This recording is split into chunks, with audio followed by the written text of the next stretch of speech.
Hello, my name is Paul Wilson and I am here with my colleague David Clement, and this is the 10th talk in our series Control Systems 101.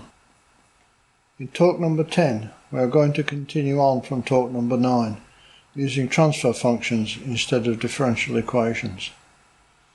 As we saw in talk number 8, transfer functions and differential equations are essentially identical.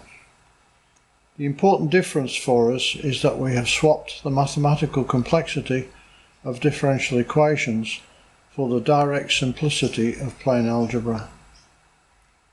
The penalty of having to think in terms of complex frequency S becomes easier the more we start to explore response waveforms. In this talk I am going to show you a simple operation of combining two blocks in parallel. The addition of the two transfer functions involves a little bit of algebra, but it is far easier than it would be if we were still working with differential equations. Let us now consider two transfer function blocks in parallel. We'll use the same that we used in the last talk. We'll have G1 and we'll have G2. S like that, so these are transfer function blocks, and we have a common input.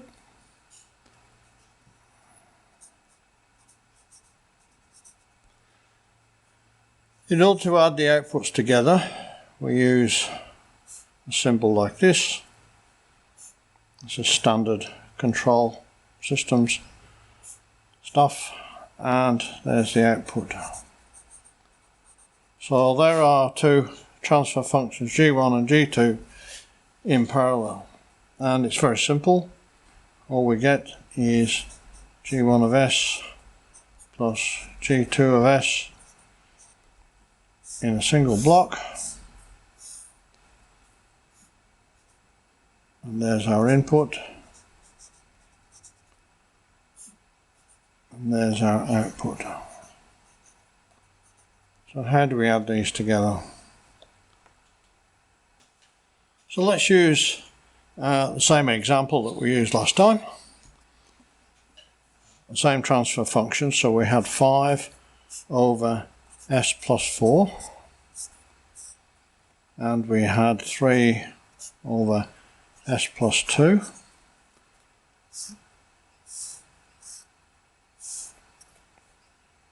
This time they are in parallel. And there's our input.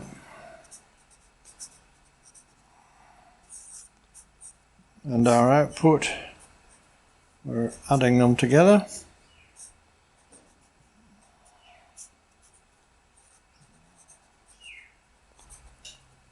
Well, it's pretty simple. So the algebra comes out like this. 5 over S plus 4 plus 3 over S plus 2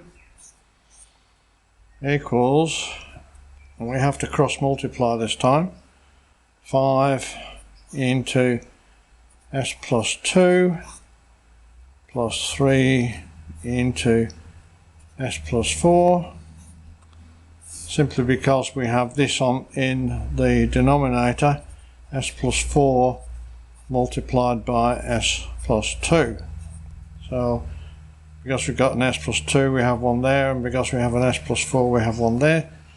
So multiplying them out we end up with 5S plus 10 plus 3S plus 12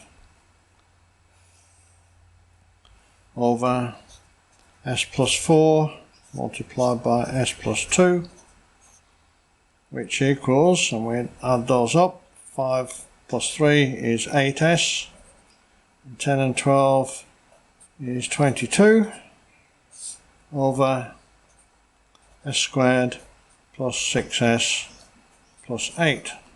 S plus 4 multiplied by S plus 2 is S squared plus 6S plus 8. And that's all there is to it in adding transfer function blocks in parallel. So that is the end of talk number 10. We hope you have learnt something from this talk, and I hope you join us again for talk number 11. In talk number 11 we are going to use the method we have just learnt and apply it to a real life process. This process is the motor and pump set that we first met in talk number 4. You may remember we combined the dynamics of the motor, the pump and the fluid flow in a pipe. Thank you for listening, and we hope you will join us for talk number 11 when we finally get to our first real-world example.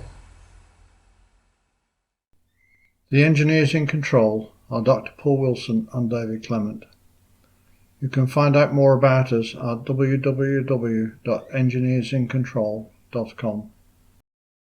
Unless explicitly stated, all content in this video is original and is copyright 2022 by Dr. Paul Wilson and David Clement. All rights reserved.